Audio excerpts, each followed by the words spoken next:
বহু নাটকীয়তার পর শেষ পর্যন্ত ব্রাজিলের বিশ্বকাপের চূড়ান্ত ২৬ সদস্যের দলে জায়গা পেয়েছেন নেইমার জুনিয়র।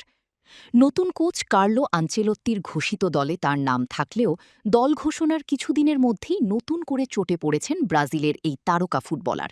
আর সেটি ঘিরেই শুরু হয়েছে নতুন বিতর্ক। এখন প্রশ্ন উঠছে, বিশ্বকাপে নেইমারকে কতটা সময় মাঠে দেখা যাবে? তার বর্তমান ফিটনেস এবং পারফরমেন্স নিয়ে ব্রাজিল জুড়ে চলছে আলোচনা সমালোচনা। এই বিতর্কে নতুন মাত্রা যোগ করেছেন ব্রাজিলের ক্রীড়া সাংবাদিক মাউরো সেজারো। তিনি সরাসরি দাবি করেছেন, নেইমারকে দলে রাখার সিদ্ধান্তের পেছনে ফুটবলীয় কারণের চেয়ে মার্কেটিংয়ের প্রভাব বেশি কাজ করেছে। ব্রাজিলের একটি ক্রীড়া অনুষ্ঠানে মাউরো বলেন, সাম্প্রতিক সময়ে নেইমারের পারফরমেন্স তার পুরনো অবস্থানের কাছাকাছিও নেই। তার ভাষায়, বর্তমানে মাঠে যে নেইমারকে দেখা যাচ্ছে তিনি আগের সেই ম্যাচের গতিপথ বদলে দেওয়া খেলোয়াড় নন। তিনি আরও বলেন, অতীতে চোটাক্রান্ত অবস্থায় নেইমারকে দলে নেওয়ার যুক্তি ছিল, কিন্তু বর্তমান পরিস্থিতিতে তার পারফরমেন্স এবং শারীরিক অবস্থার কারণে এমন সিদ্ধান্ত প্রশ্নের মুখে পড়েছে।